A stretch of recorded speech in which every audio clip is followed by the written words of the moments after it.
My bad, y'all. Listen, my bad. It's been a very, eventful day. And, I had my day all timed out. But, life is like, no, we're going to put some kinks and twists in it. And, so my apologies for the constant delay. I'm so sorry. Please forgive me, y'all. If you don't catch the live, this is what replays are for. And I'm going to put this all also on my movie review channel. So, I'm not going to wait till everybody comes in. I'm just going to get right into it. First, let me just say this. Disclaimer. I hate Ashley. I absolutely hate the character of Ashley. I absolutely abhor Ashley. I thought episode 8 was going to move past this. It wasn't going to be a reoccurring theme. I should have known better. I hate Ashley. But I have good news. I like Carlton. I like Carlton. I will no longer slander the character of Carlton. Carlton has its own flaws. Okay. It just took a while for the writers to peel back the layers of Carlton, right? They wanted you to hate him at first and then slowly reveal what the inner workings of Carlton. I like Carlton. I hate Ashley. I flat out hate Ashley. Ashley, oof. Oh, that little heifer there. Okay, so let's get right into it. Episode 9. Can't knock the hustle. There's another plot hole regarding Jeffrey. Right? I don't like how this episode. I hated everything about this episode for the most part. I'll just say this. And let me go on my little rant real quick. Oligarchs, and I mean real oligarchs. I'm talking old school, traditional, iron-fisted oligarchs. Everybody is an extension of the father or the patriarch. Okay?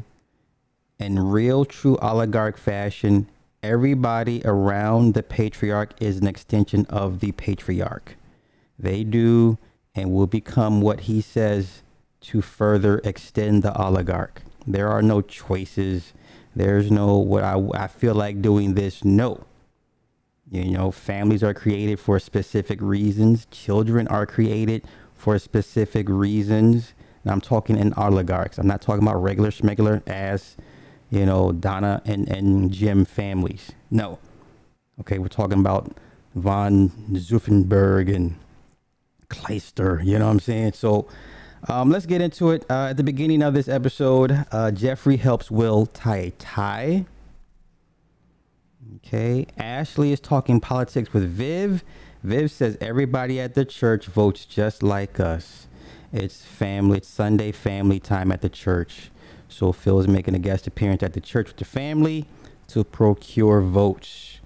All right, so it's everybody's in their Sunday best. Once again, Phil is a Democrat. The family is Democrats. Okay, at the church. Here's the first. Oh, here we go. Wait. I'm not alone in my hate of Ashley. Everybody hates Ashley. Everybody hates Ashley. Louis Luck. He says they don't need to do this, nor did they need to redo West Side Story. And they're remaking Friday the 13th too. Well, yeah, because they got the rights issue resolved with Friday the 13th. It was in limbo because one of the original screenwriters was suing, I believe it was Miramax over rights issue. So they got it resolved. They're going to redo another Friday the 13th. This is off GP. I didn't care for West Side Story. That's why it didn't perform at the box office like they expected it to. But I will say this. I like grounded realities, but I guess it's just too much of a reminder of what reality has become. And unfortunately, Hollywood is reminding us. So thank you, Louis Luck, for the super chat. So yes. So they arrive to the church and then Ashley asks the pastor. She says, she suggests that the church put more element OPs in more higher power positions than just choir director. So Ashley is riding this Element OP wave hard. Like she's a hardcore staunch advocate. And I just hate this character of Ashley. Hillary runs into an old friend named Ivy. Ivy has 10.2 million followers on social media. Ivy watches Hillary's stuff from the clouds. Hillary suggests they do a collab. Ivy never gives a real answer. She says, we'll talk. Before church service gets started, Will then questions Carlton what he should do about his dad. Carlton says, well, you're in a place to find answers. Okay. Phil and Hillary are talking. He says that the thirsty chef has been scrubbed from the internet. Phil says he's proud of her for how she got out of that contract, and that maybe she's ready for law school. Hillary gives a look because Phil doesn't know that Hillary never read the contract, and that Hillary still owes $50,000 kill fee for breaking the contract. Okay, so Phil believes Hillary negotiated her way out of the contract. That's not the case. Okay. So then the most cringe, this is why I feel bad for Carlton. Like, now, this episode really revealed a lot about Carlton. Okay. Ashley at the church got on my nerve, man. Right. The pastor don't want to hear about that nonsense, but so we get to Carlton. This is when I started feeling bad for Carlton and started to like Carlton. Right. So Carlton's up there. He's been asked to sing because his dad wanted him to sing church choir, the lead. Right.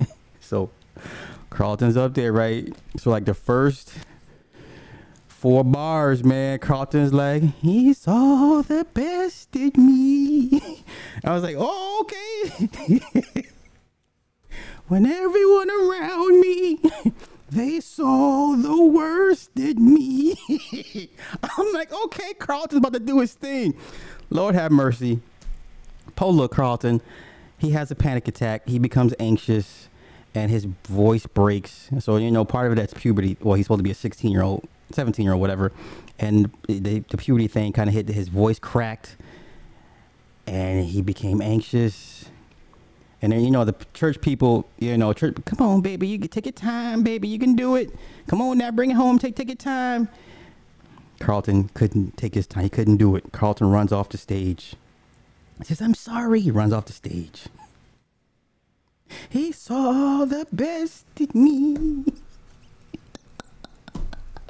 When everyone around me, they saw the worst in me.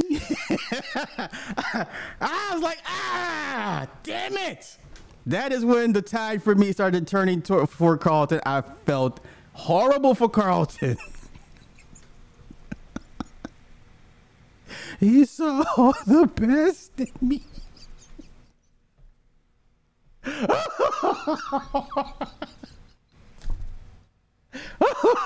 Oh, all right. Okay, Carlton, like he going on 30 years old. Bless his heart.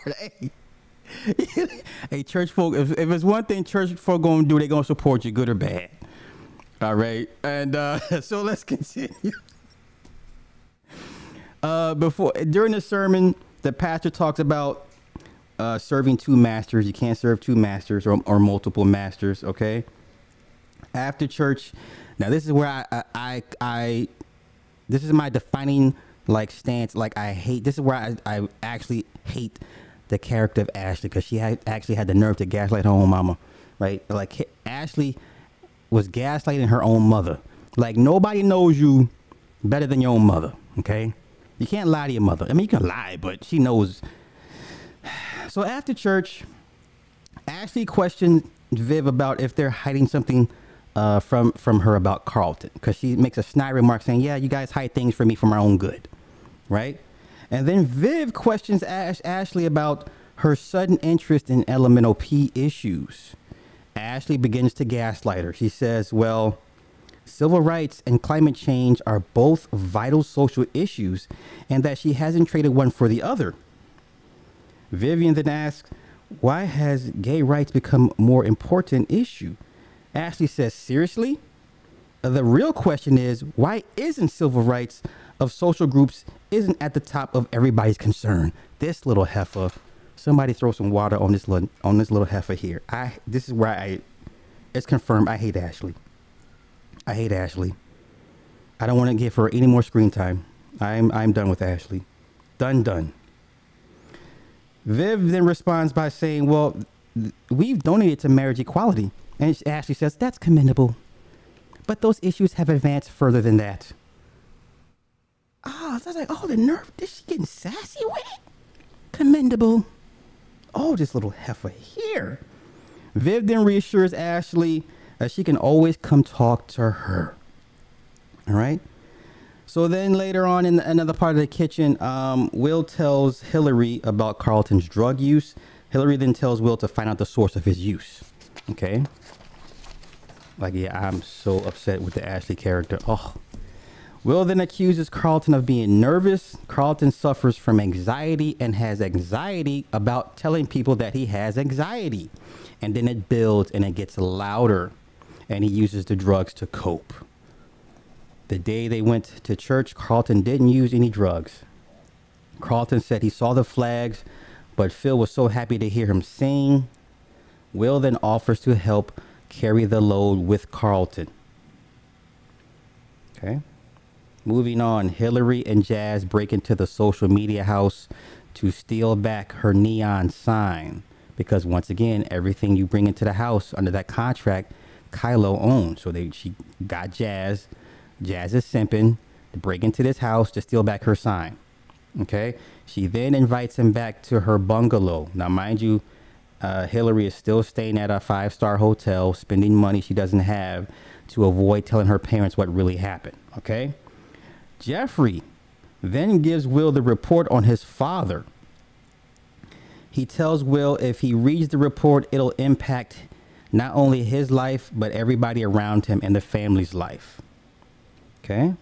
So then back in Phil's office, Steven, the campaign manager, played by Dwayne Martin, looking a little chunky these days, but hey, that's what happens when you get older, right? Steven, Phil, and Jeffrey go over debate strategy while going over the Chief Wilkes' pictures with his white wife.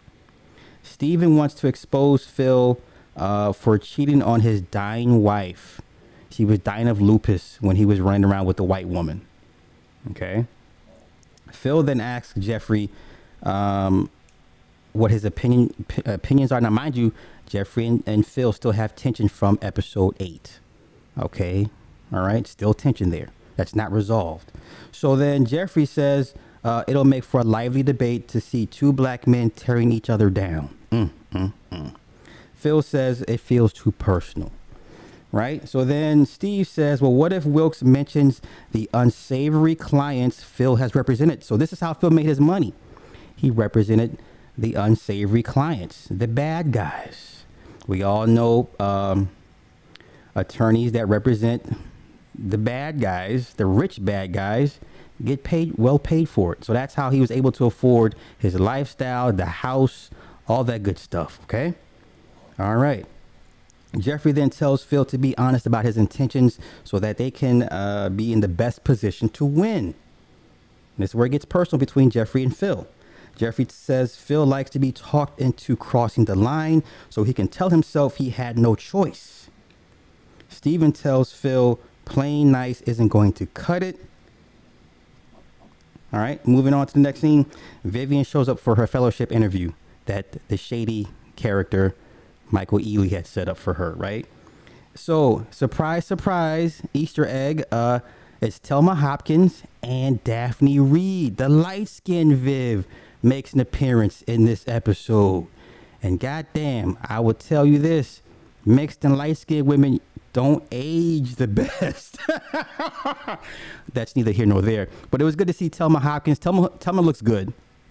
Daphne Reed looks older. And so there was a nice little ode to the comedy version, having the light-skinned Viv. I don't think you're going to see dark-skinned Viv in this series. We got one more series to the season finale, which is next week. I don't think you're going to see dark-skinned Viv. Ever. Okay? Vivian shows up for a fellowship interview. So then they ask her, hey, why did you stop painting? What happened? And why are you back? So Vivian tells them that Will sparked a fire for her to come back to painting. She says she got tired of all the politics of trying to promote her works. Okay. She says now her work can resonate without having to define it. She's offered the fellowship. She'll have to travel, do press and speaking engagements for a year. They give her 24 hours to accept or decline. Okay. Will brings back the report to Phil.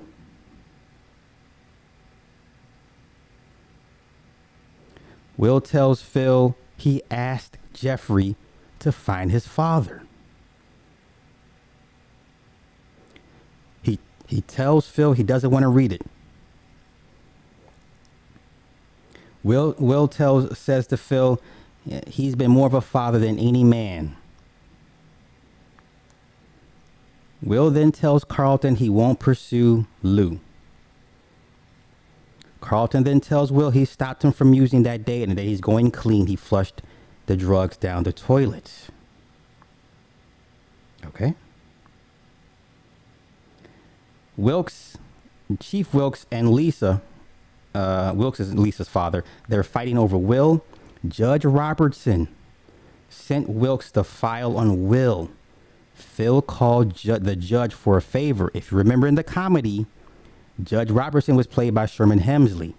So that's a nice little throwback to that character, right? Because remember, the judge in the comedy was paying off, he was doing payouts, and Will was working for him and discovered the suitcase full of money. He went to tell Phil. He wasn't sure if he, you know what I'm saying? So Judge Robertson is a corrupt judge. They still kept the same theme, right? But that's an ode to Sherman Hemsley, who played the character on the comedy. All right. Phil then confronts Jeffrey about the report. Jeffrey says to Phil should have helped him confront the truth. Now, this is where the whole plot thing gets really sketchy for me. This is poorly written, in my opinion. Okay. Phil then asks Jeffrey why he went behind his back.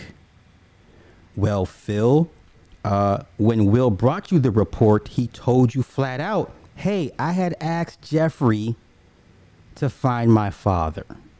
Remember in episode 7, Phil had to check Jeffrey like, hey, you work for me, don't pursue this, which he didn't. It was brought to him.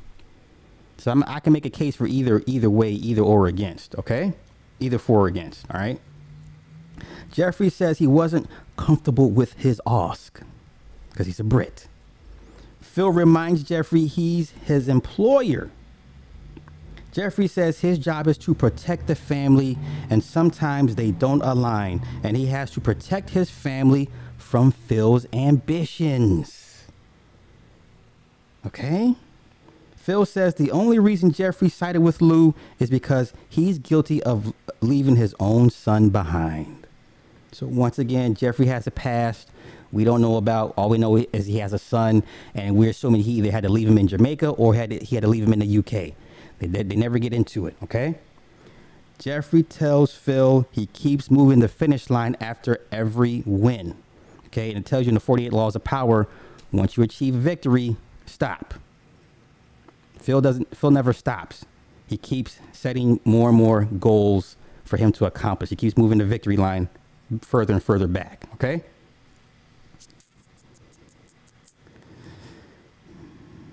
And then Jeffrey says he could no longer be quiet. He says Vivian's dreams were drowned under his. He says Carlton is an extension of Phil's dreams. And then as he mentions Hillary, Phil stops him. Now, here's where I have a problem with that. So if you are a patriarch, a true patriarch, once again, and you're setting up this life and this legacy, everybody is an extension of the patriarch. Okay, this is a philosophical thing for me. Your children should usually be an extension of your ambitions to a certain extent. Like I said, in true oligarch fashion, those children have no choice. You're going to go into the family business, this, and that. The wife, your only job is to support the oligarch, and this. You know what I'm saying? Your dreams and ambitions don't matter if it does not pertain to the patriarch. If it doesn't benefit the patriarch, your dreams don't matter. This is where I have a philosophical debate with Jeffrey versus Phil. Everybody should be supportive of Phil because it's Phil that has provided everybody with this. Right? During his whole campaign, the family's like, "Ah, oh, Dad, we got to go on a campaign run with you. We got to help get you votes." Yes, you ignorant, you ungrateful sons of bitches, because if it wasn't for Phil, y'all would have none of this. This is where the family, the dreams of the family should only matter when it comes to the patriarch if it benefits the patriarch. But that's me. I'm old school with it. Okay. Jeffrey says that Wilkes is a flawed but good man and that Phil's going to destroy him to attain whatever he wants at the expense of the people that love him. Phil tells Jeffrey, I can't trust you anymore. You're fired. Phil fires Jeffrey for Jeffrey is the moral compass. If you watch this show long enough, just like in Sons of Anarchy, Opie was Jax's moral compass. When Opie died, Jax went off the rails. Okay, you have certain characters that keep the antagonist in line. Like, hey man, can't do this because if you do this, this could happen. Like, don't go off the deep end, bro. So Jeffrey is not only the glue that binds the family together, he is Phil's moral compass. Okay, so he fires Jeffrey. Now, I believe that Jeffrey will come back next season. I think this is a temporary thing, but I could be wrong. But I think Jeffrey's too important of a character for them to just write him off just so frivolously because, you know, Will came to him and at the end of the day, Will still chose not to open the report. So it kind of worked out in the end, but that's neither here nor there. They agree to save face and say that he took a leave of absence for a family emergency. They hug. And Jeffrey tells Phil to prove him wrong or his family will split under the pressure of Phil's ambitions. Phil is crying. Okay? Phil's crying. This is a poorly written part of the story. So once again, I think there's a lot of overreaction was written into this episode. Like I said, I don't think Jeffrey's gone permanently as a character. They have to bring, once again, he's just too important to not bring back next season. That's my opinion. Okay. Phil then tells Viv, Will doesn't want to know about Lou. Okay. Viv questions Phil about Jeffrey's family emergency. Viv says she can't drop everything to run the house now that Jeffrey's not there. So this is what caused Vivian to stop paying to begin with, because she had to help take care of the family. Well, that's what you're supposed to do. It's not about you. It's about the patriarch. Once again, philosophical differences. Viv calls Janice to rescind her fellowship. Janice refuses, saying, think about it for 24 hours. Viv then mentions that Carlton is having anxiety issues again. So this is not the first go around they've had with Carlton and his anxiety issues. They don't know how Carlton is coping, but they know he has anxiety issues. So she mentions again. Then she says she knows Ashley is hiding her sexual orientation from her. Once again, the mother knows all. Okay, so mom knows Ashley is on the other side. Lisa comes over to confront Will. Carlton asks, "Where's Jeffrey?" Because Jeffrey usually answers the door. Okay. Will comes clean to Lisa about what really happened that night. Lisa leaves. So we can assume that Lisa and Will are no more. Carlton and Will race down to the debate to warn Uncle Phil that Judge Robertson told Wilkes about Will's situation. Prior to the debate, Judge Robertson walks in and tells Phil, we had a rock solid plan, but Phil couldn't stick to it. Robertson is endorsing Wilkes. Phil tells him it feels good to be his own man and free from the shackles of his political favoritism. Robertson says those favors kept your nephew from prison. And the high road has no place in politics. He said it didn't have to be this way. Carlton and Will tell Phil. Phil says, I got it. I'll take care of it. He says he knows how to handle it. Will regrets the night that his mother called Uncle Phil. Phil says he doesn't regret a thing. Okay. After the candidates are introduced, during his opening statement, Phil announces that he's withdrawing out of the race for the DA.